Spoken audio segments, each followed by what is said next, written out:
Ei, estudante! Você sabia que temos uma biblioteca inteira à nossa disposição? Através do Studio, você encontra 2 ambientes que são fundamentais para a sua experiência. O sistema Minha Biblioteca, com diversos livros responsivos e até mesmo leitura em voz alta para você conseguir adquirir conhecimento de qualquer lugar. Além disso, também temos a Biblioteca Unicesumar, com diversos periódicos e artigos científicos. Nestes 2 ambientes você encontra as bibliografias básicas e complementares de todas as matérias do seu curso. Tá esperando o quê? Acesse unicesumar.edu.br/biblioteca e expanda agora os seus conhecimentos. Unicesumar EAD. O futuro começa agora. Olá, turma! Espero que vocês estejam bem. Chegamos à nossa terceira aula de legislação aplicada à segurança do trabalho. E hoje eu tenho somente um recadinho bem rápido para vocês. A atividade de estudo Zoom já está chegando ao fim. Então fiquem atentos ali ao prazo do calendário, ao prazo da atividade. Enviem o quanto antes, para vocês não deixarem para a última hora e acabarem tendo algum imprevisto, alguma coisa que pode acabar prejudicando vocês, tá bom? Então tem alguns dias ainda, mas aí não vai deixar para o último também. Lembrando que é uma atividade discursiva, coloca ali sua opinião, suas informações, se expresse ali conforme o professor pede. Então fiquem atentos ao chat, qualquer dúvida que vocês tiverem sobre as atividades, sobre o estudo, manda pra gente no Fale com o Mediador que a gente vai ajudar vocês, tá bom? Agora eu vou chamar o professor e entregar. Todos seus, professor. Boa aula.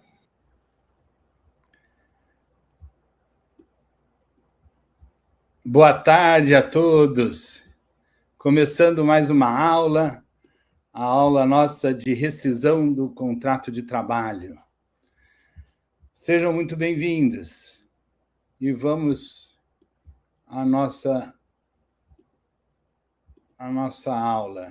Deixei uma frase aqui no começo: a extinção do contrato de trabalho é o momento em que as obrigações principais do pacto se encerram, mas onde se projetam com vigor os princípios da proteção e da continuidade, garantindo que o trabalhador não fique desamparado frente à ruptura do seu meio de subsistência.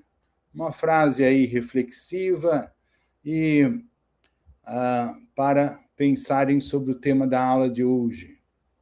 Nós temos o resultado da nuvem de palavras. Vocês escolheram aí as principais palavras enquanto perguntávamos, em uma palavra, qual é o maior gargalo ou obstáculo no tema da aula de hoje, a aula passada, né? E aí trabalharam sobre burocracia, legislação, e daí outras palavras que ficaram destacadas aí. Então, o tema de hoje é a rescisão do contrato de trabalho, as metas de aprendizagem que temos para essa aula é trabalhar o conceito de resilição e também de resolução ou falta, né? E a rescisão propriamente dita, que é a nulidade, né? E temos também a modalidade de ruptura por dispensa com justa causa, sem justa causa, e o distrato, que é a extinção comum, normalmente as duas partes assinando, e um pouco sobre cálculo de verbas rescisórias, o pagamento em 10 dias, e, por fim, uma incursão na gestão disciplinar, né? A aplicação da gradação das penas, advertência, demissão, e como fazer a prova dessa justa causa. Então, a rescisão do contrato de trabalho, ela envolve o término, o fim do contrato de trabalho. E, então, esse que é um negócio jurídico, ele é o fim da relação de emprego e pode ser de várias espécies. A resilição é uma rescisão unilateral, onde a denúncia e a dispensa sem justa causa, ou o pedido de demissão. Nós temos também, por outro lado, a resolução do contrato, né? É o término quando tem uma falta praticada por uma das partes, ou por ambas. Então, há uma justa causa. E nós temos também os artigos aí da CLT, que estão vinculados a essa forma. E, por último, a rescisão, que são os casos de extinção do contrato de trabalho decorrente de nulidade. Então, na prática, o termo ele é frequentemente utilizado como mera cessação genérica do contrato. O artigo 166 do Código Civil, regras gerais de nulidade do negócio jurídico, e nós temos lá que o negócio jurídico tem que ter agente capaz, objeto lícito, né, e forma prescrita ou não defesa em lei. Nesses casos, se faltar um elemento, o contrato ele é nulo, né? Nós temos aí a súmula número 363 do TST, que cuida da nulidade e da contratação do serviço público sem concurso, sendo o exemplo de trabalho proibido, ilícito, sujeito à rescisão, exatamente porque não houve a anuência válida de uma das partes, né? Que é o próprio Estado na contratação do servidor público. E vamos a uma questão prática.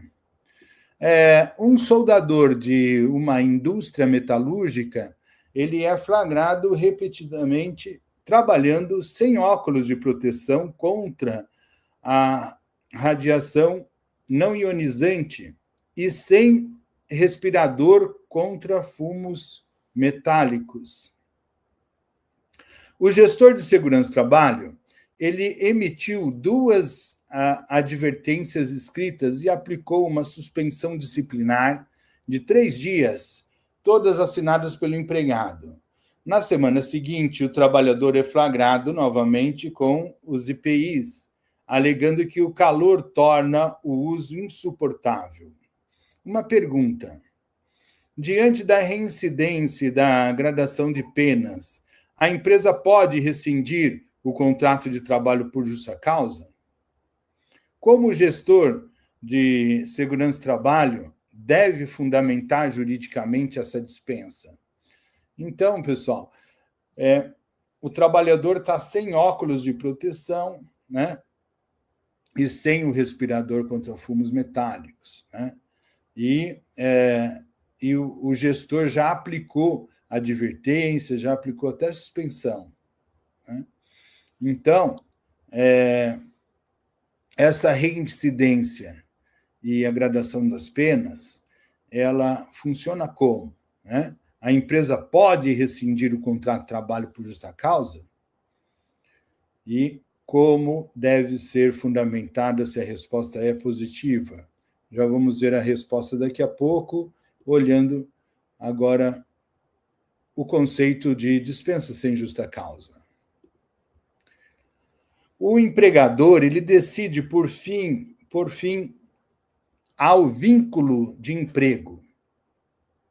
Então, ele vê a situação por meio do exercício de direito potestativo. Ele, empregador, verifica que o empregado ele não incorreu em nenhuma falta disciplinar, né? Então, é o caso da vontade do próprio empregador dispensá-lo, né? E então, nesses casos, há direitos do empregado, e nós temos que ressaltar também a reforma trabalhista, que permitiu homologações que sejam feitas na própria empresa, né? Sem a obrigatoriedade de assistência do sindicato da categoria, que era a regra anterior. Então, nós temos aí os artigos 477 da CLT e 477-A, né? A partir de 2017, com a reforma trabalhista, alterou. E nós temos, então, como direitos do empregado na dispensa sem justa causa, o aviso prévio, as férias vencidas e proporcionais, o 13º salário,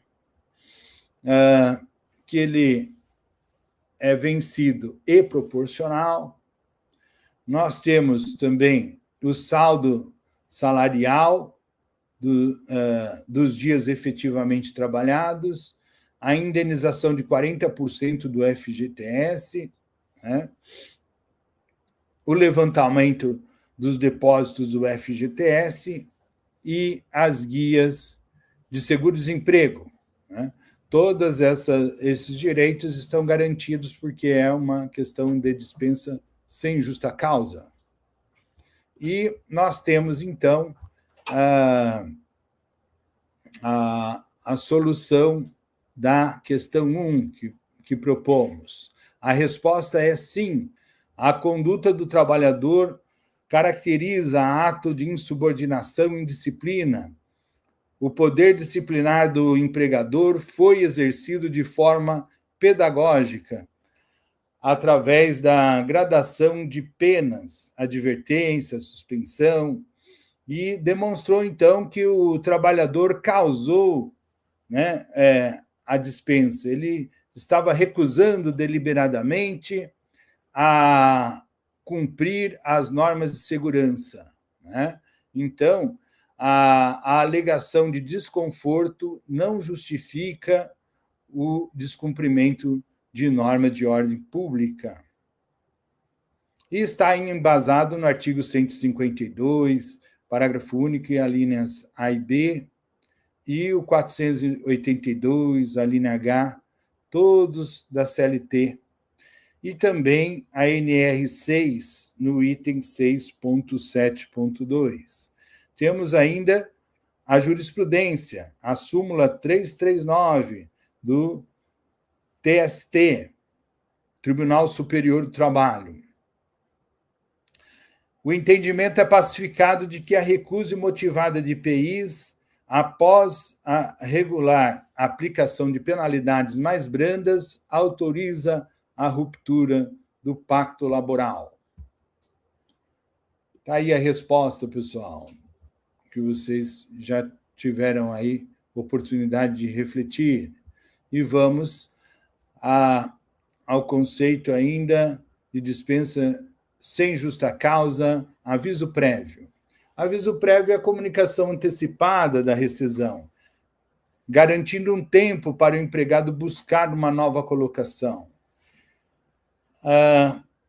Nós temos dois tipos de aviso prévio. Aviso prévio trabalhado, em que o trabalhador fica na empresa trabalhando, e o aviso indenizado, que é o empregador dispensa o empregado do cumprimento do aviso dentro da empresa, pagando o valor correspondente. Nós temos, no aviso prévio trabalhado, a redução da jornada, pode ser até de 2 horas diárias ou 7 dias corridos ao final do período, para a pessoa buscar um novo emprego, uma nova colocação, e nós temos o aviso prévio indenizado, que ele é integrado ao contrato. O período indenizado integra o tempo de serviço para fins legais. E na Lei 12.506, de 2011, com um mínimo de 30 dias, acrescido de 3 dias por ano, até 90 dias no total, nós temos aí a definição do aviso prévio proporcional. E vamos à questão 2. Uma construtora está executando o reboco externo de um prédio no 12º andar.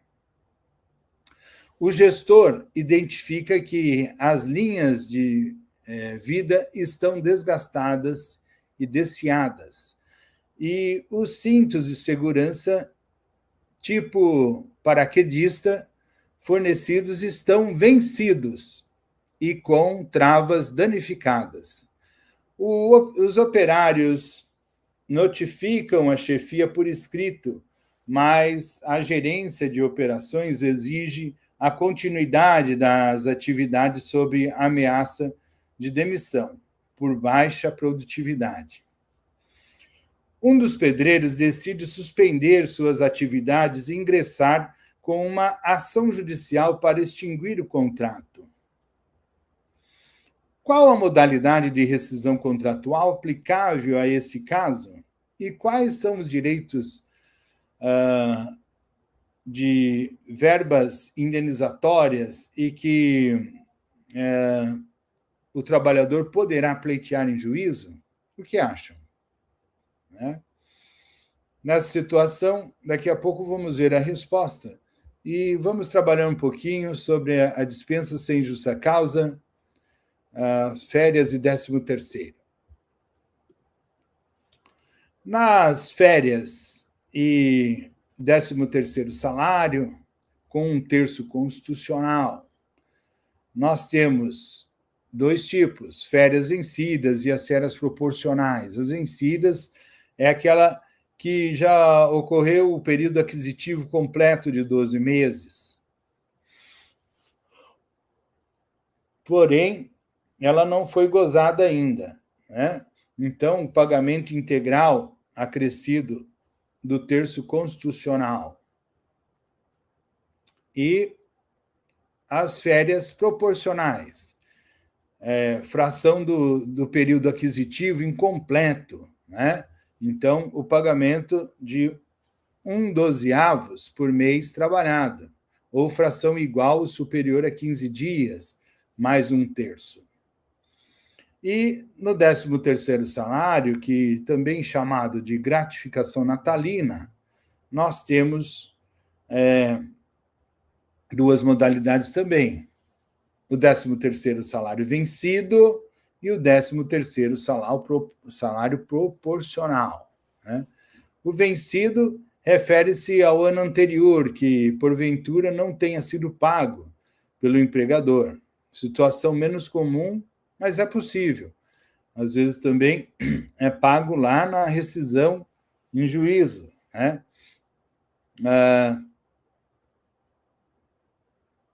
O 13º salário proporcional, ele se refere à fração do ano correspondente da rescisão. Então, o pagamento de 1/12 por mês trabalhado, ou fração igual, superior a 15 dias no ano.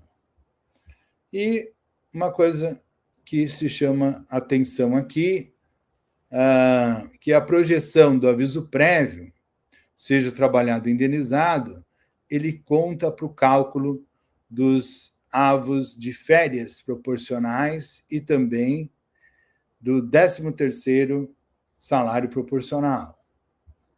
E vamos à solução da primeira questão. A segunda questão. A segunda questão, ela trata de despedida indireta. A justa causa do empregador, ela foi ocorrida pela despedida indireta. Então, a empresa cometeu a falta grave ao expor o trabalhador a perigo manifesto de mal considerável violado. O seu dever de garantir um meio ambiente seguro. O trabalhador terá direito a todas as verbas equivalentes a uma dispensa sem justa causa. A despedida indireta, ela gera o aviso prévio às férias proporcionais, com mais 1/3 constitucional, o 13º proporcional, o saque do FGTS com a multa de 40% e as guias de seguro-desemprego com a legislação aplicada ao artigo 483, a linha C da CLT, combinado com o artigo 7º, inciso 22 da Constituição Federal, e também os itens 35, o item 35.2.1 da NR 35. Nós temos também a jurisprudência que informa, que reconhece o direito à rescisão indireta quando demonstrado o descumprimento intencional das normas de segurança do trabalho, colocando aí em risco a integridade física do trabalhador. Nós temos mais um slide sobre dispensa sem justa causa e os conceitos. Vamos trabalhar sobre o FGTS, o Fundo de Garantia, né? Então, pode haver uma indenização compensatória de 40% sobre o saldo do FGTS, onde o empregador é obrigado a depositar uma multa correspondente a esses 40% de todos os depósitos que estavam no Fundo de Garantia, né, perante a Caixa Econômica Federal.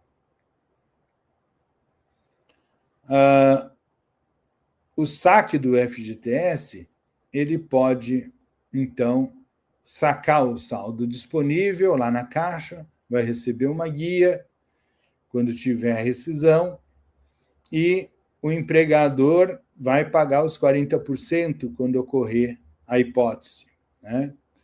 O saque lá na Caixa Econômica, ele é dos depósitos mensais, que é em torno de 8% mensal do salário das verbas que são trabalhistas na fonte, tirado na fonte ali, e já o empregador vai depositando mensalmente. A multa rescisória de 40%, ela vai ser feita no ato do pagamento da rescisão. E os rendimentos de juros também vêm com o levantamento dos valores perante o banco. Depósitos rescisórios. Além da multa, o empregador deve recolher o FGTS 8% sobre as verbas rescisórias de natureza salarial pagas na rescisão. Então, os próprios valores da rescisão também incidem o FGTS se for verba de natureza salarial, né? E ele incide sobre o saldo de salário, sobre aviso prévio e sobre o 13º proporcional. E vamos mais uma questão. Terceira questão. Prestem atenção. Uma rede de supermercados decide fechar definitivamente uma de suas filiais em determinado município devido a prejuízos financeiros recorrentes. Roberto é operador de caixa e membro eleito da CIPA, representante dos empregados. Restando 6 meses para o término de seu mandato estabilitário.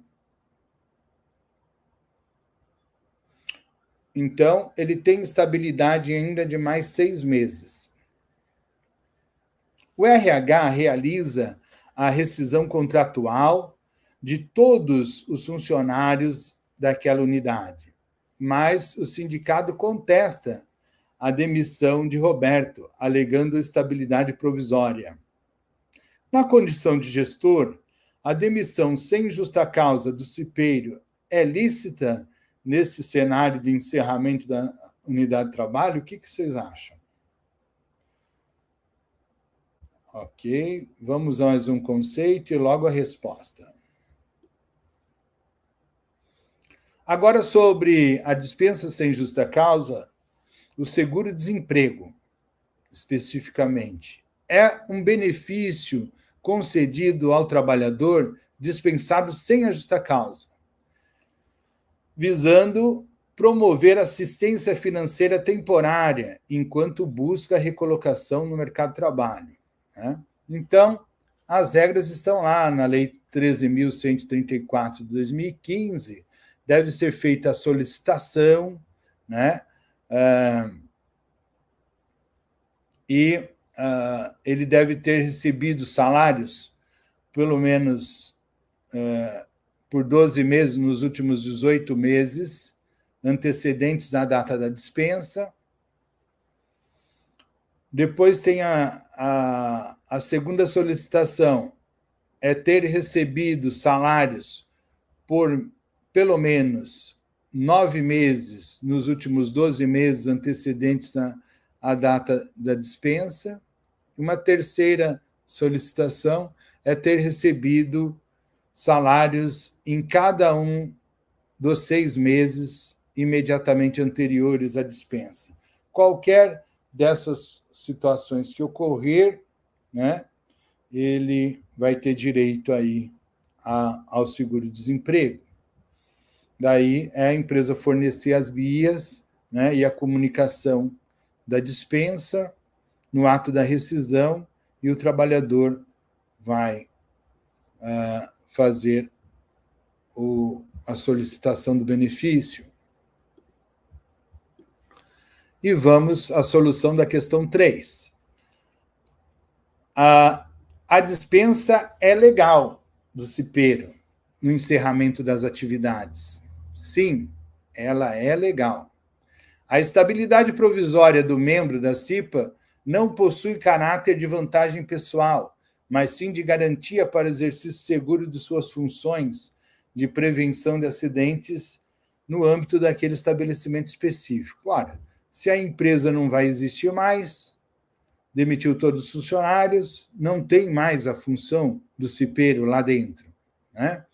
Então, extinta a filial, desaparece a base territorial de atuação da CIPA, cessando a razão de ser da garantia ao emprego, afastando também aí o direito à reintegração, à indenização substitutiva.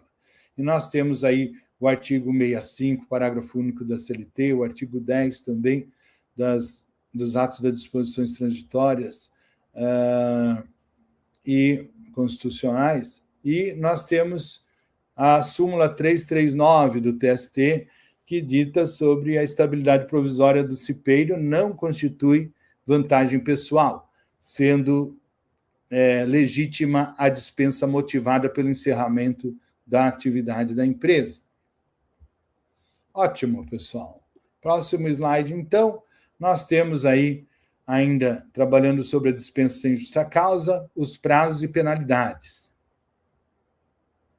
O prazo unificado para pagamento, né?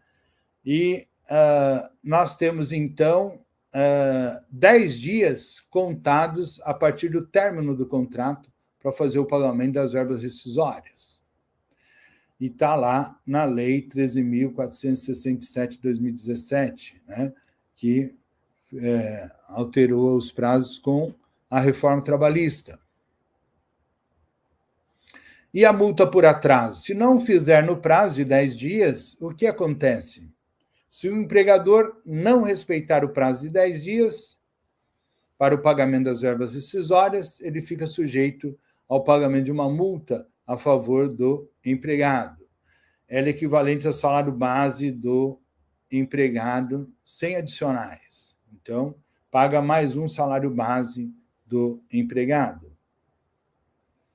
A entrega ao empregado do documento que comprove a comunicação de extinção contratual aos órgãos competentes, como as guias de seguro-desemprego, a chave do FGTS, também deve ocorrer no mesmo dia, no mesmo prazo dos 10 dias.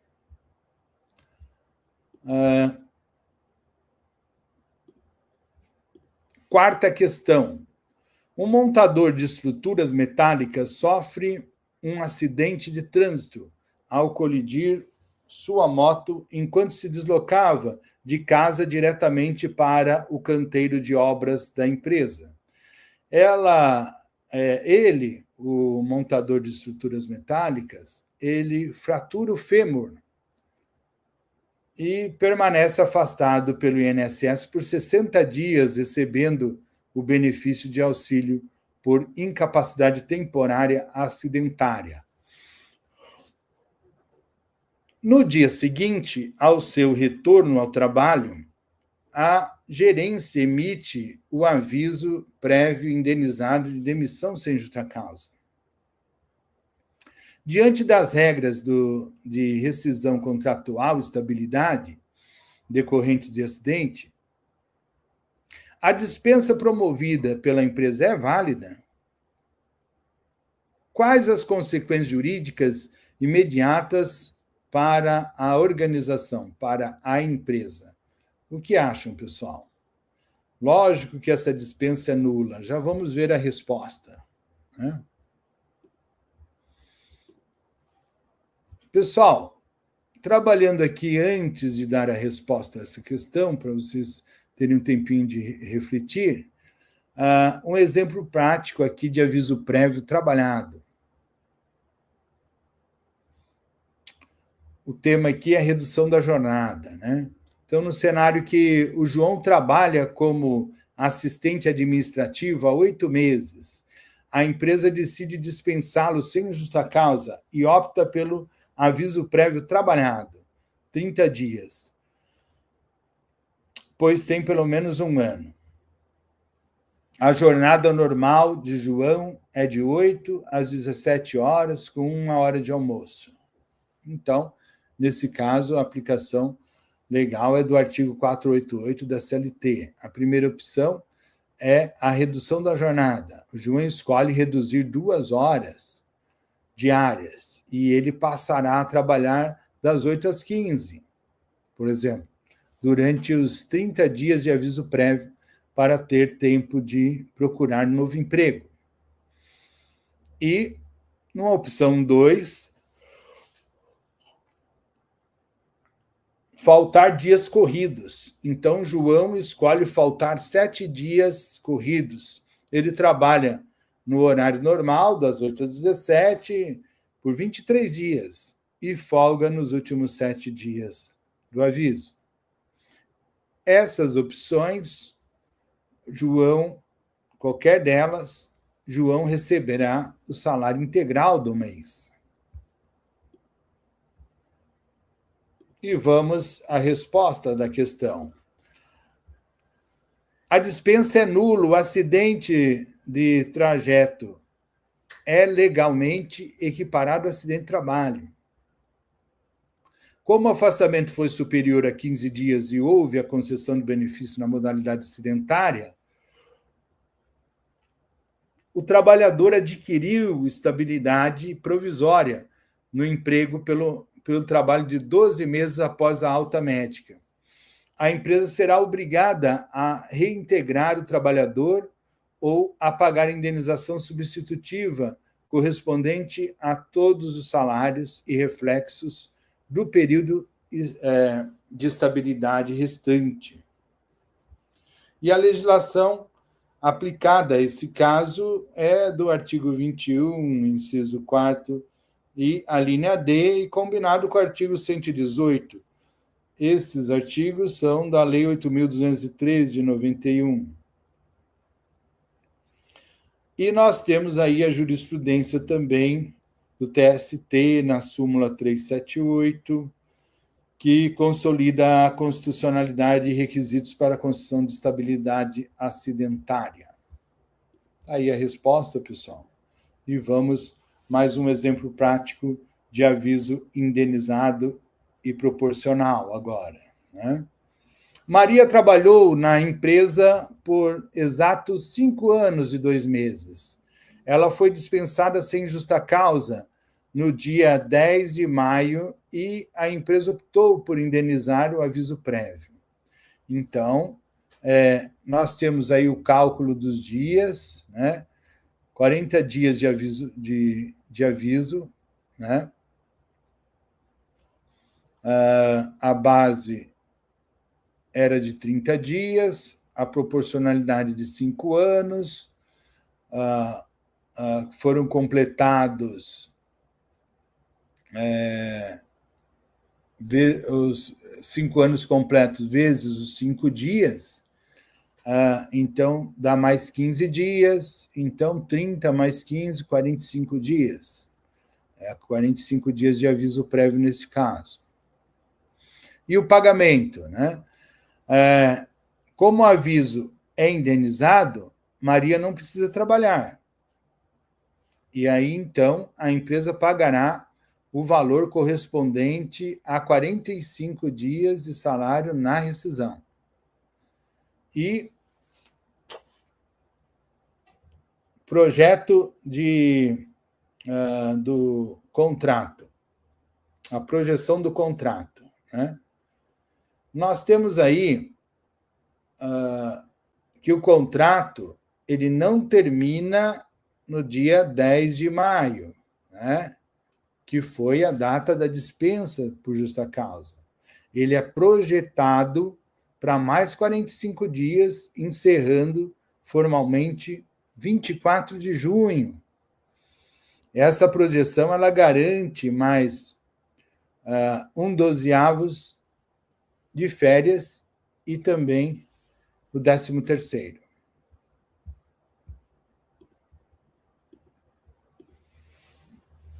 Questão 5, pessoal. Prestem atenção. O motorista de caminhão de uma transportadora rodoviária recebe alta da autarquia previdenciária, INSS, após período de afastamento por doença crônica. Ao realizar o exame médico de retorno na empresa, o médico do trabalho emite o ASO, definindo como inapto para a função de dirigir. O RH suspende o pagamento do salário e instrui o empregado a ingressar com recurso no INSS. O trabalhador revoltado e sem renda deixa de comparecer à empresa por 30 dias consecutivos. E a empresa aplica a rescisão por justa causa, por abandono de emprego. Pergunta: a rescisão por justa causa, por abandono de emprego, sustenta-se juridicamente nesse cenário de limbo previdenciário? Como o gestor de saúde e segurança do trabalho deve avaliar tecnicamente o caso? O que vocês acham, pessoal? A justa causa, ela pode ser revertida ou essa justa causa é legal? Vamos aqui ao conceito aí de férias e 13º. Trabalhar um pouquinho em cima de um exemplo.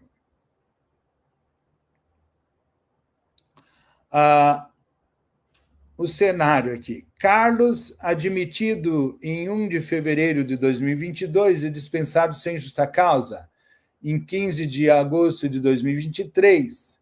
Aviso prévio indenizado de 33 dias na projeção até 17 de setembro de 2023 e o salário base dele é de R$3.000 mensais, né? Então, vamos ao cálculo de férias.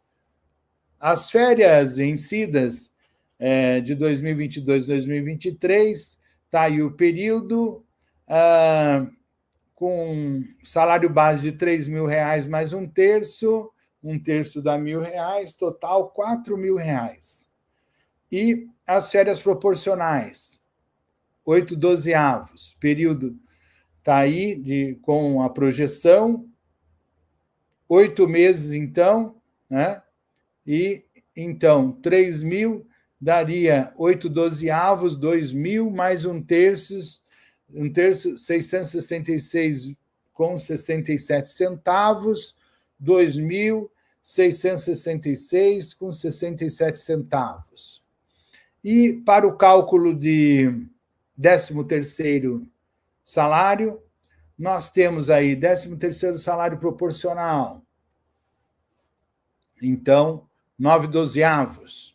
Está aí o período de projeção, com o período de projeção, no período total, são 9 meses, de janeiro a setembro.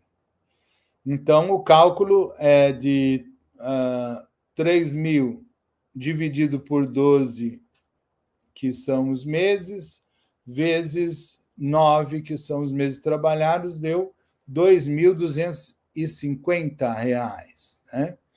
Então, já foram aí previstos o pagamento desse 13º salário.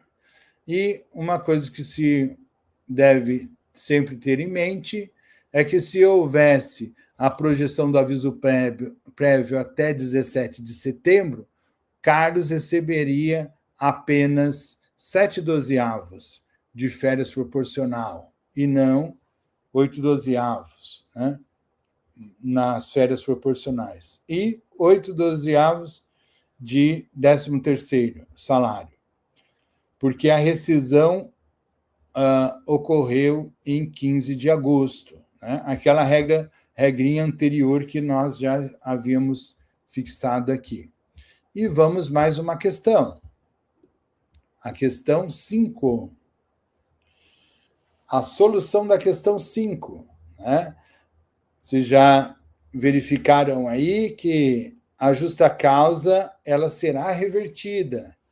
Ela é ilegal, né? Então, com a alta do INSS, o contrato de trabalho volta a produzir efeitos jurídicos, cessando a suspensão contratual. Se o médico do trabalho o considerou inapto para a função original, cabia à empresa readaptá-lo em funções administrativas ou compatíveis com o seu quadro físico, o seu quadro de saúde, mantendo o pagamento dos salários. O não comparecimento ele decorre da recusa da empresa em recebê-lo e pagá-lo, afastando o elemento subjetivo do abandono, a intenção de se demitir. E isso tudo está no artigo 4º, artigo 476 e 482, a linha 1 da CLT, e artigo 60 da Lei 8.213 de 91.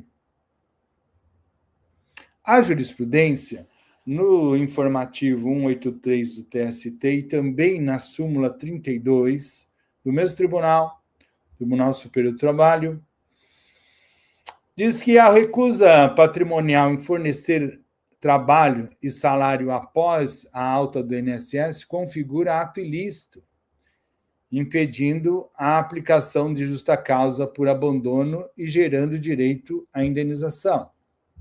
Está aí, então, a solução para a reflexão, vossas reflexões. E vamos aí a mais um caso prático. Caso prático 4, sobre multa de 40% do FGTS. Ana trabalhou por 4 anos. Ela havia utilizado o FGTS para comprar a casa própria e agora foi dispensada sem justa causa. Está com um saldo mínimo ali no FGTS, porque ela sacou a maior parte para comprar uma casa própria. Base de cálculo. A multa incide sobre o total dos depósitos feitos pela empresa, mesmo que parte tenha sido sacada. Né? Aqui. E depois nós temos aí o cálculo da multa. Ele deve-se calcular 40% sobre o total depositado.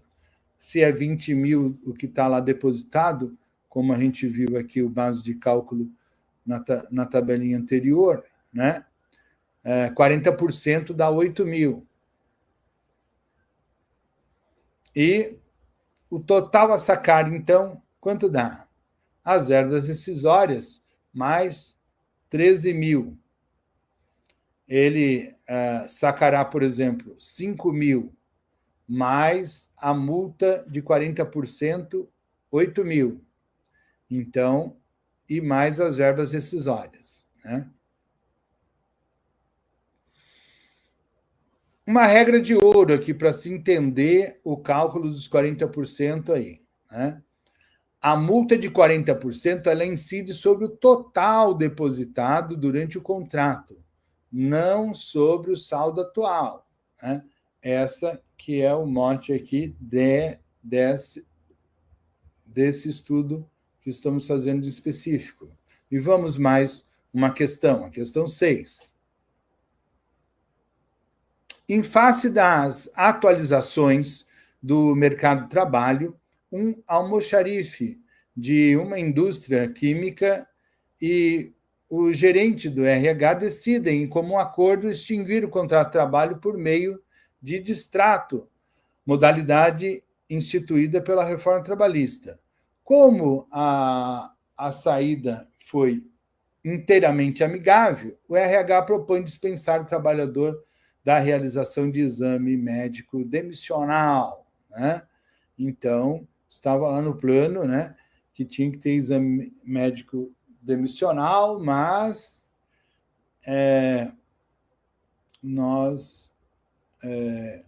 aqui a empresa com o RH, né, entendeu que poderia ser dispensado.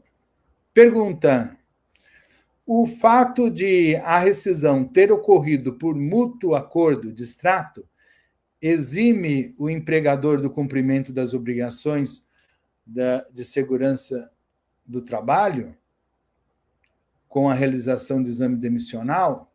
É possível dispensar, pessoal? Ou não? Já vamos daqui a pouco ver essa resposta. E vamos ao próximo slide. Sobre atraso no pagamento, o cenário. A empresa X dispensou o funcionário Pedro no dia 1º de outubro. O salário base de Pedro era de R$ 4.500. O setor financeiro atrasou o processamento da rescisão. Então, em 1 de outubro foi a data da rescisão, em 11 de outubro o prazo máximo de 10 dias e 15 de outubro a data em que a empresa efetivamente realizou o pagamento.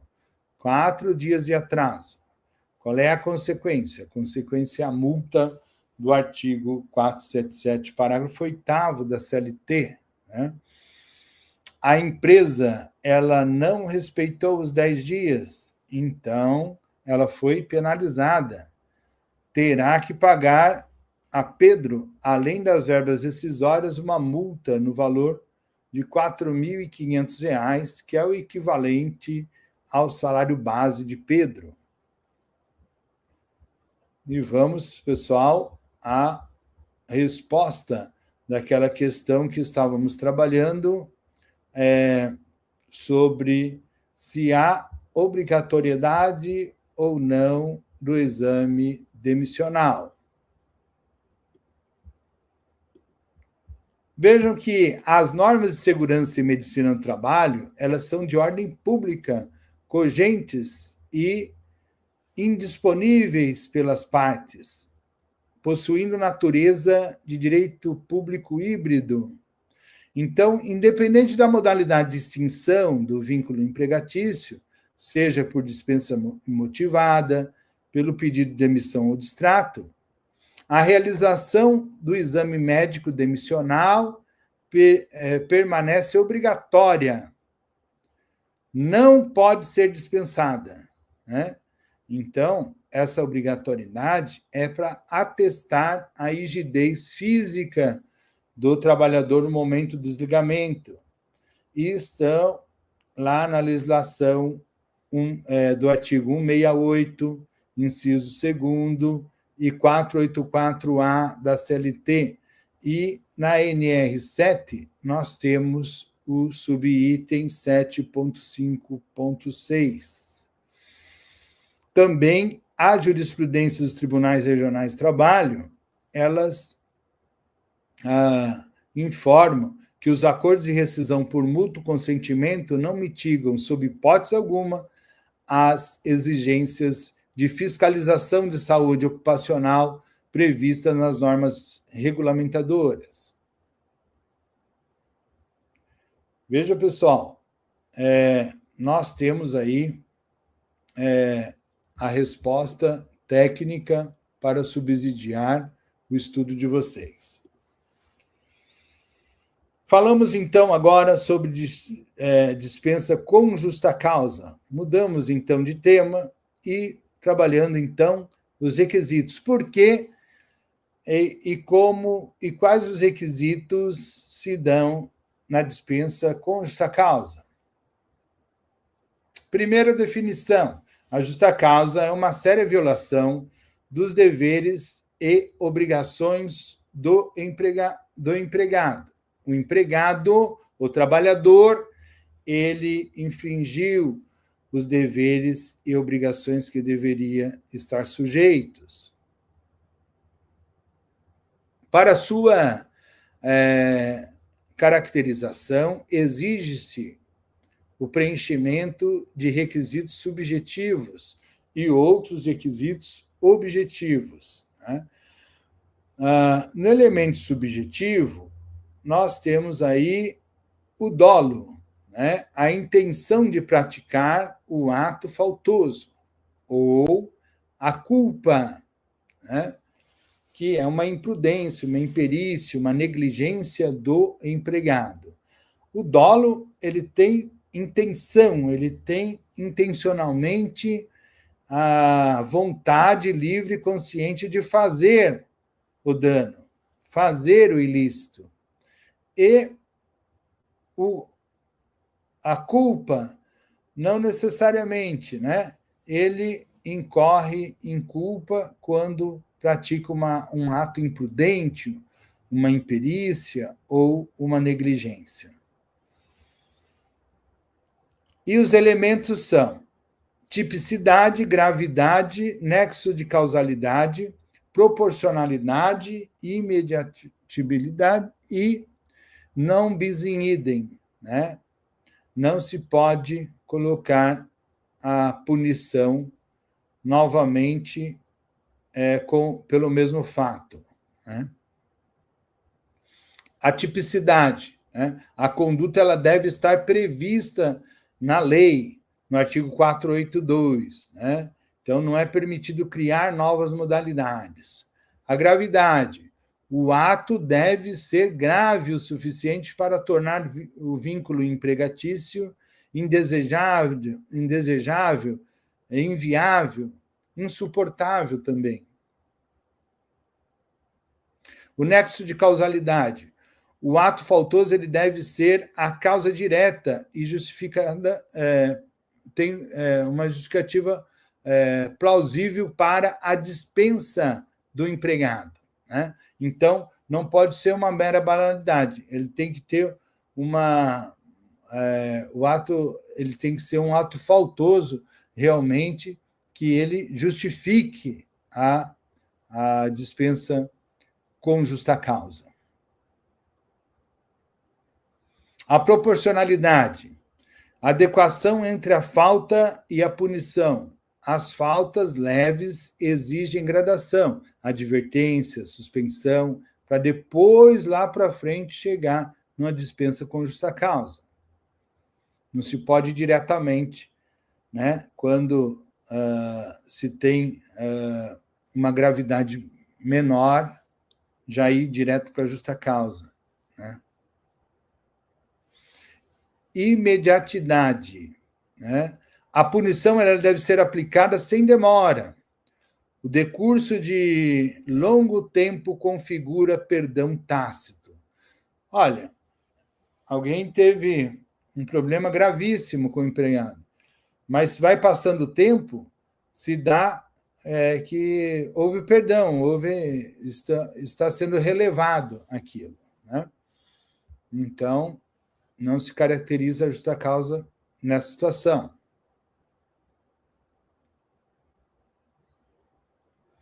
E o não bis in idem, né?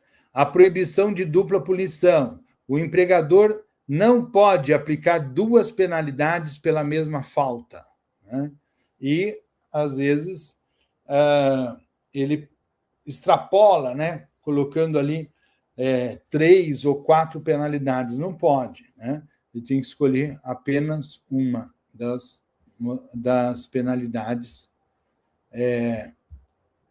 a cada evento. E vamos a uma questão prática. O cenário, então, o operador de uma britadeira é dispensado sem justa causa, cumpre aviso prévio, indenizado e recebe suas verbas rescisórias no prazo de 10 dias. Até aí tudo bem, né, pessoal? Tá tranquilo. 2 meses após o encerramento formal do contrato e a baixa da CTPS, ele apresenta à empresa exames de imagem e um laudo pericial médico demonstrando perda auditiva induzida por ruído ocupacional. A par. E a discopatia degenerativa na coluna. Moléstias que guardam nexo causal direto com o trabalho exercido na empresa.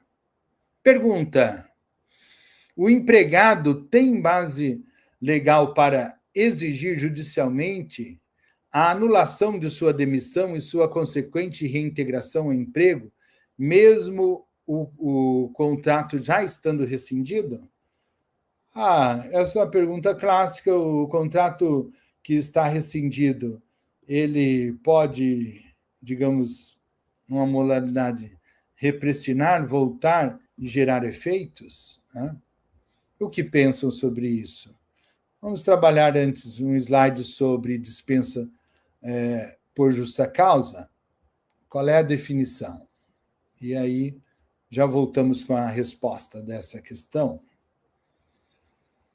A penalidade máxima, a justa causa, é penalidade máxima aplicável ao empregado no direito do trabalho. Ela ocorre quando o trabalhador comete uma falta grave que torna impossível a manutenção do vínculo empregatício. Né? Então, são exemplos aí a quebra de fidúcia, né? A quebra de confiança mútua. O empregador ele não tem mais confiança no empregado para estar internamente na empresa. Né?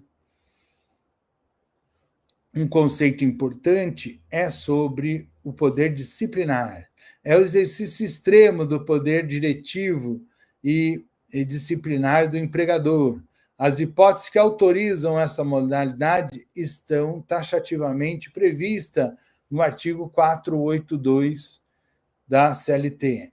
A indisciplina do empregado, ela gera também a justa causa. Né? Um outro ponto importante é sobre o impacto profissional. Além da severa perda financeira, a justa causa pode manchar o histórico do trabalhador. Contudo, a empresa é proibida de anotar o motivo da dispensa na CLT. Ora, um cuidado que se tem que ter é que a empresa não pode anotar o motivo na carteira de trabalho. O motivo específico, né, dessa dispensa. Né? Apenas colocar genericamente dispensa por justa causa. Né? E vamos a uma questão. Sim, se for constatado que a doença profissional se desenvolveu ou estava latente durante a vigência do contrato de trabalho, possui o nexo de causalidade direto com o risco ambiental, então o trabalhador faz jus à estabilidade acidentária. Então, naquela questão que vimos anteriormente, quando o empregado, né, estava lá, um operador de britadeira, né, dispensado sem justa causa, mas após o encerramento e pagamento das verbas, ele veio a verificar que estava, inclusive substanciado com laudo médico, né, da perda auditiva e discopatia, que foram geradas pelo trabalho. Então, nesse caso aí, a dispensa realmente é imotivada e considerada, então, eivada de nulidade. Gera o direito à reintegração imediata e ao pagamento de indenizatória por 12 meses de salários e reflexos. E está lá na legislação, no artigo 118 da Lei 8.213 de 91 e o artigo 9º da CLT. Lembrar também da súmula 378, item 2 do TST, que dispensa-se o afastamento superior a 15 dias e a percepção do auxílio-doença acidentário, se constatada após a despedida a doença profissional que guarde relação de causalidade com a execução do contrato de emprego. E vamos aqui a uma anotação sobre os direitos do empregado na justa causa. A dispensa por justa causa é modalidade de rescisão mais prejudicial financeiramente ao trabalhador. Devido à gravidade da falta cometida, o empregado perde o direito à maioria das verbas rescisórias. Então, o empregado ele perde o aviso prévio, as férias proporcionais, mais 1/3, 13º salário proporcional, o saque do FGTS e a multa de 40%. Ele vai ter direito, então, ao saldo de salários e trabalhados no mês da rescisão, as férias vencidas com 1/3 constitucional, se houver, e o salário família, se ele tiver direito. Então, se a empresa já vinha pagando, né? Ele tem direito. E aí, então, nós temos a questão 8. Vamos mais uma questão, pessoal. No plano do trânsito rodoviário de uma distribuidora de combustíveis, o gestor de segurança do trabalho estabelece a obrigatoriedade de testes aleatórios de bafômetro antes do início das rotas. O motorista de caminhão-tanque apresenta índice alarmante de 0,6 miligramas de álcool no sangue, logo pela manhã. O supervisor imediato aplica a dispensa por justa causa imediata por embriaguez ao serviço. Embriaguez de serviço. O sindicato ingressa com a ação tentando anular a justa causa sob argumento de que a embriaguez crônica é doença e o contrato deveria ser suspenso. Inclusive, está catalogado como doença na Organização Mundial de Saúde. Pergunta: a justa causa é juridicamente sustentável neste caso de risco grave e iminente em atividade de transporte de produtos perigosos? O que acham? O que acham, pessoal? Já vamos ver aí. Vamos antes ver uma fichinha aqui sobre o ônus da prova na justa causa. A regra de ouro do ônus da prova está no artigo 818 da Consolidação das Leis do Trabalho, né? A falta grave, ela deve ser provada exclusivamente pelo empregador. A presunção é sempre a favor do trabalhador, princípio da continuidade da relação de emprego, né? E as provas documentais podem ser advertências, suspensões assinadas, os e-mails corporativos e mensagens, relatórios de ponto e auditorias.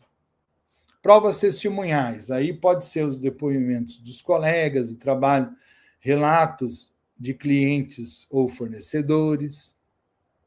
E as provas periciais, laudos técnicos especializados Perdão, pessoal. E a perícia em computadores, vazamento de dados. E aí, então, pode ser feito também a verificação do material digital que está lá no computador. A prova deve ser robusta, clara e incontestável. Na dúvida, a Justiça do Trabalho ela reverte a justa causa e a empresa perde essa guerra aí. Né? E vamos à solução da questão 8. Né? A justa causa é juridicamente sustentável no caso de risco grave e iminente em atividade de transporte de produtos perigosos, no caso aí da embriaguez? Sim, embora a jurisprudência proteja o trabalhador com embriaguez habitual, alcoolismo crônico, encaminhando para tratamento de saúde, a embriaguez em serviço, flagrada em profissão de altíssimo risco, como é motorista de inflamáveis, no caso aí, ela mitiga a natureza de doença e sobressai-se como o ato de desídia grave e quebra a segurança coletiva, autorizando a aplicação imediata da penalidade máxima. Ora, pessoal, está tudo lá no artigo 235b e inciso 7º, combinado com o artigo 482, a linha F da Constituição, da Consolidação das Leis do Trabalho. O TST também chancela a validade jurídica de testes de bafômetro impessoais e não vexatórios para motoristas e valida a justa causa em casos em que o estado alcoólico gera perigo iminente à sociedade e à vida dos trabalhadores. E vamos, então, a mais uma fichinha aqui, pessoal, sobre a gradação das penalidades. As penalidades a disciplinar de caráter pedagógico, elas são advertência verbal, advertência escrita, a suspensão disciplinar e a justa causa. Né? Isso é importante sempre ter em mente, está lá também no material de estudo de vocês. E vamos mais uma questão. Questão 9. Uma rede de lojas varejistas contrata uma empresa de engenharia terceirizada para construir uma nova filial. Durante a execução da obra, um servente contratado pela empreiteira cai de uma altura de 6 metros devido à falta de guarda-copos no andaime periférico e falece. A família do trabalhador ingressa com a ação de reparação por danos materiais e morais contra a empreiteira, de forma solidária contra a rede de varejo, dona da obra. Então, eles querem a responsabilização tanto da empreiteira quanto também da dona da obra, a rede de varejo. E pergunta-se, como a dona da obra,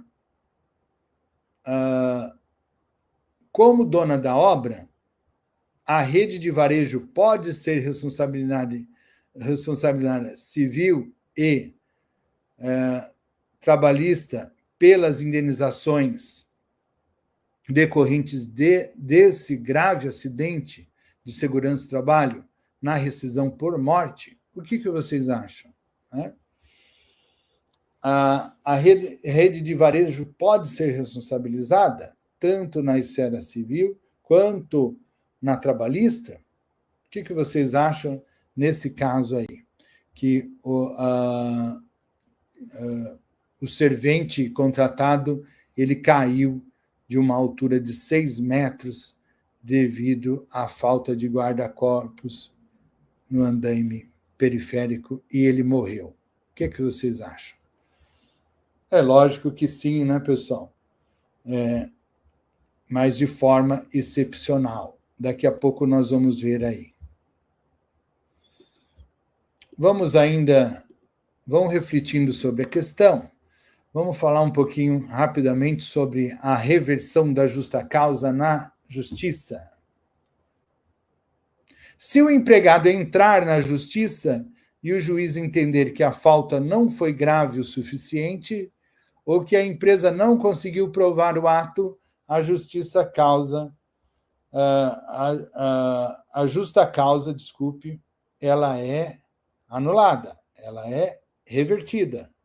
A justa causa, ela precisa estar embasada em falta grave e suficiente, né? E quais os efeitos financeiros aí para a empresa, né? E também favorável ao empregado. Então, a demissão passa a ser considerada como dispensa sem justa causa e vai pagar todas as verbas rescisórias, retroativas e corrigido, e com juros. Então, vai ter direito a aviso prévio indenizado, férias proporcionais mais 1/3, 13º salário proporcional, multa de 40% do FGTS, a liberação das guias, seguro-desemprego, né? Então, inclusive os danos morais, né? Dependendo da forma como a justa causa foi aplicada, com exposição vexatória, acusação falsa de furto, por exemplo, a empresa pode ser condenada a pagar a indenização por danos morais ao trabalhador. Então, não é brincadeira fazer, tem que ser tudo certinho para que a empresa consiga provar ali a justa causa, né? E vamos aí à resposta, pessoal. Então, embora a regra geral isente o dono da obra de obrigações trabalhistas puras da empreiteira, em se tratando de acidente de trabalho com óbito ou lesão grave decorrente de descumprimento de normas de segurança, o tomador responde de forma civil solidária e subsidiária, ou solidária ou subsidiária, caso tenha falhado no dever de fiscalizar o ambiente de trabalho ou tenha contratado a empresa inidônea, né? E aí a empresa não tem idoneidade e ela foi contratada com culpa em vigilando ou culpa em eligendo, né?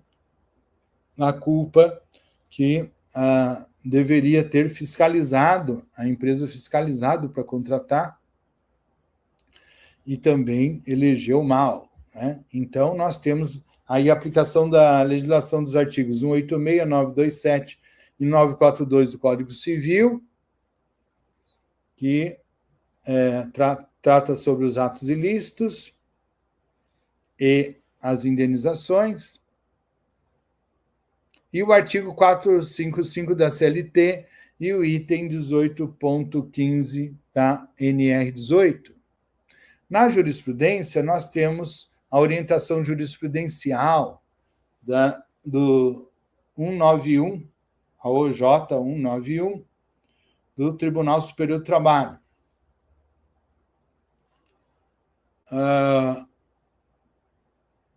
Está lá na seção de dissídios individuais 1. Então, nós temos aí a tese vinculante fixada para o incidente de recursos repetitivos, que é o tema também número 6 do Tribunal Superior do Trabalho, tudo nesse sentido, tá bom, pessoal? E vamos aí a mais um slide falando sobre hipótese de justa causa. Nós dividimos aqui as hipóteses de justa causa em 4 partes para fixar melhor, né?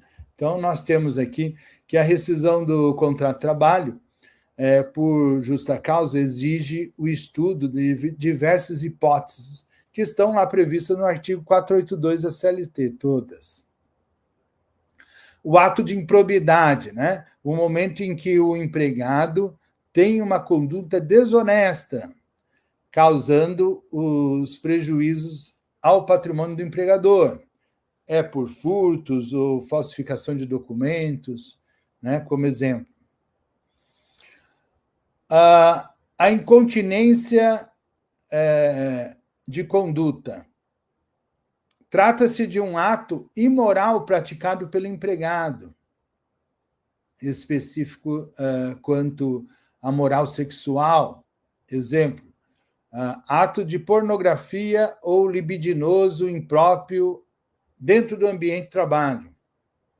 Então, esse também é a incontinência da conduta ligada a atos sexuais, né? Moral sexual. Ele fere também de morte o contrato de trabalho, né? E nós temos uma causa de rescisão. O mau procedimento é uma outra possibilidade. A conduta é considerada irregular, faltosa e grave ao empregado, mas não se encaixa em nenhuma das outras hipóteses de possibilidade prevista na legislação. Aqui, o legislador colocou uma expressão genérica, mau procedimento, porque pode não englobar nas outras anteriores, né? Então, nós temos ainda uma outra possibilidade, que é negociação habitual, a prática de atos de comércio no ambiente empresarial com frequência, para ganho próprio ou de terceiro, sem a permissão do empregador. Aquela pessoa que vende um docinho, vende alguma coisa ali no intervalo, ou vende no ambiente de trabalho ali uma roupa, isso não pode, né? Se o empregador não permitir. Lógico, se ele permitir, pode, né? Vencida aí essa primeira lâmina, daqui a pouco vamos ver mais. Vamos trabalhar mais um caso. A questão 10. O gerente de produção de um frigorífico, buscando atingir as metas do mês, suspendeu as pausas ergonômicas obrigatórias de 20 minutos previstas na NR 36 para os funcionários do setor de corte de aves. Como compensação, determinou que o RH contabilizasse e pagasse essas frações de tempo com horas extras habituais na folha de pagamento. Mês depois, 10 funcionários são demitidos e exigem a anulação das demissões, alegando lesões incapacitantes, LER, DORT, provocadas pela falta de descanso, né? Então, vocês viram aí que é a suspensão de pausas ergonômicas obrigatórias de 20 minutos, que está lá na NR 36. Pergunta-se, sob os preceitos da segurança do trabalho e do direito contratual, as pausas de recuperação térmica e ergonômica podem ser convertidas em pecúnia em dinheiro? Qual o reflexo disso no ato rescisório? Resposta daqui a pouco, pessoal. Vocês já sabem que a resposta é não, né? Mas, essas pausas de saúde e higiene pessoal, elas são normas de ordem pública, elas não podem ser revogadas, né? Elas pela empresa, mas vamos ver a resposta de vocês daqui a pouco aí. E vamos trabalhar a parte 2 das hipóteses de justa causa. Olha, pessoal, nós temos aqui ainda a condenação criminal, a desídia, a embriaguez habitual e a violação de segredo da empresa. Nós temos todas as hipóteses no 482, né? Na condenação criminal, se o empregado for condenado criminalmente por sentença transitada de julgado sem possibilidade de recurso, caso não haja suspensão condicional da pena, ele incorre, então, a uma das causas de justa causa. Desídia é a falta de atenção, negligência, desinteresse e desleixo. Frequentemente, reiteração de pequenas faltas que, no conjunto, revelam um comportamento grave. E aí caracteriza a desídia. Embriaguez habitual ou em serviço, né? Então, se há uma habitualidade de embriaguez e isso fere ali, gera reflexos no trabalho dele, né? Então, tem uma perda de controle sobre si por consumo de substâncias, justifica-se pela quebra de confiança e pelo risco à segurança do ambiente de trabalho. Também, nessa parte 2 aqui, temos a violação de segredo da empresa. A divulgação de dados, fórmulas sigilosas ou negócios da empresa que acarretem prejuízo ao empregador. A devassa em si já é potencialmente danosa, né? Então, vejam aí, pessoal, né? Se houver uma quebra de sigilo, por exemplo, de segredos industriais, segredos ali da empresa, vazamento de dados, que o empregado faz esse vazamento, né? Vai se ter aí a caracterização da justa causa. E vamos voltar, então, àquela questão sobre a pausas na recuperação térmica e ergonômica, né? Que foram convertidas em pecúnia, em dinheiro, né? Pode ou não pode? Não, não pode, né? Essas pausas de saúde e higiene ocupacionais, elas são realmente normas de ordem pública e interesse social indisponíveis.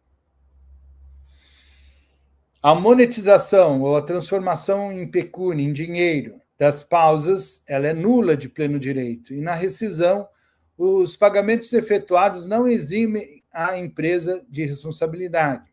E se demonstrado que a supressão das pausas gerou ou agravou patologias ocupacionais, as demissões serão anuladas em juízo, gerando reintegração e pesadas indenizações extrapatrimoniais, inclusive no âmbito moral, né?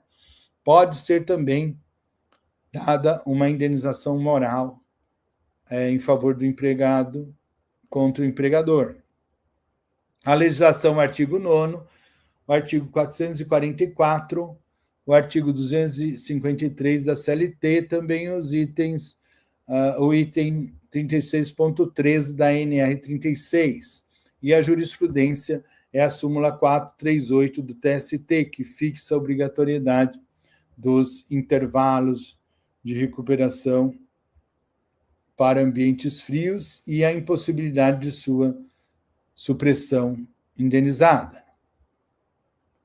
Pessoal, na fichinha, nessa parte 3 sobre a hipótese de justa causa, nós temos também ato de indisciplina, ato de insubordinação, abandono de emprego, ato lesivo da honra ou boa forma, né?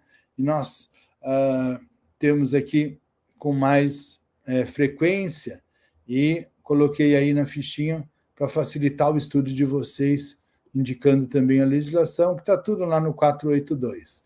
E vamos mais uma questão, pessoal. A questão 11.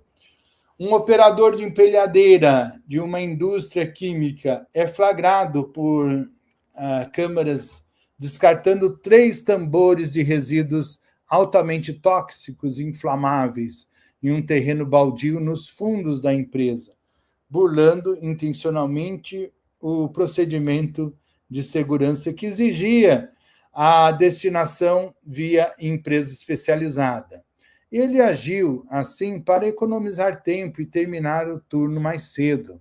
O gestor de segurança do trabalho emite relatório técnico apontando crime ambiental e risco grave de incêndio. O RH aplica demissão por justa causa imediata.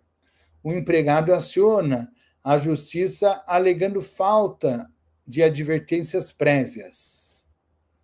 Então, pessoal, pergunta: a rescisão imediata por justa causa sustenta-se legalmente, neste caso, sem necessidade de gradação prévia de penalidades? O que acham? A falta foi realmente suficientemente grave para a dispensa com justa causa imediata? Vamos trabalhar aqui a quarta e última lâmina sobre as hipóteses de justa causa. Então, finalizando as hipóteses previstas no artigo 482, nós temos as ofensas físicas, não pode, né, pessoal? Ofensas no ambiente de trabalho, entre colegas, ou entre o empregador ou superiores, né? O empregado não pode praticar isso. A prática constante de jogos de azar também, ele prejudica, pessoal, o ambiente de trabalho, né? Pode acarretar ali prejuízo, direto ou indireto, né? Então, isso aí também não é permitido. A perda de habilitação profissional. Então, nesse caso aqui, né? Se o requisito para exercício da profissão, como motorista, por exemplo, ele perde a CNH intencionalmente, né? Ele tem também a justa causa. E ele é um motorista da empresa, não tem mais CNH, perde, inclusive, a função dele na empresa, né? E, por último, atos contra a segurança nacional, né? Eventuais atos faltosos do empregado que apresente teor ilícito ou criminoso e que atentem contra a segurança nacional.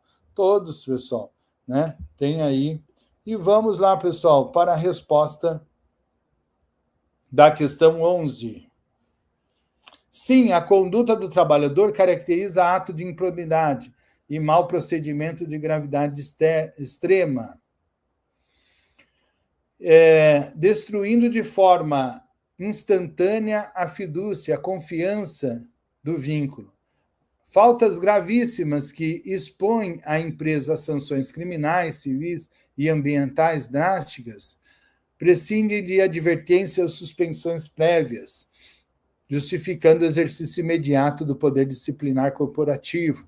Isso aí está no artigo 482, a linha A e B da CLT, e combinado com a Lei de Crimes Ambientais, e tem lá na Lei 9.605 de 98.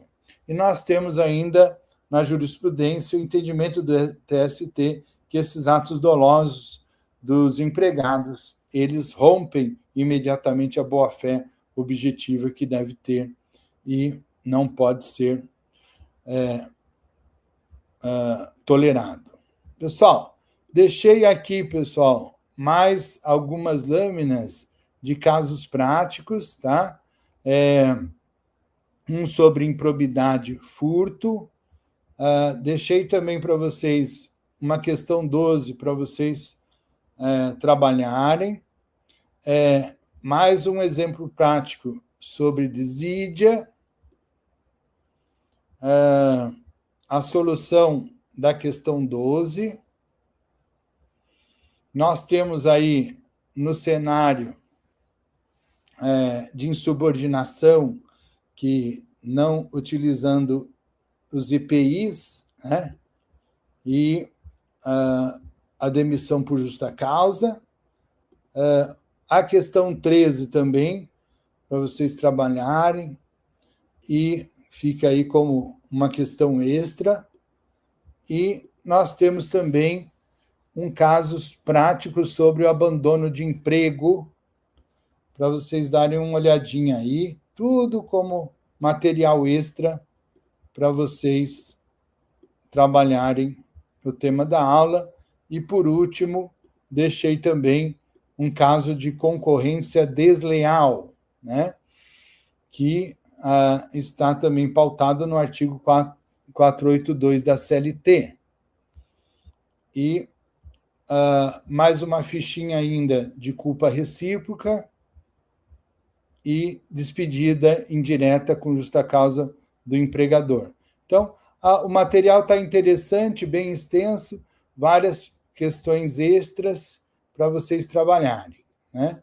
Então, eu vou deixando aqui, porque o tempo já me foi, e essas questões extras vocês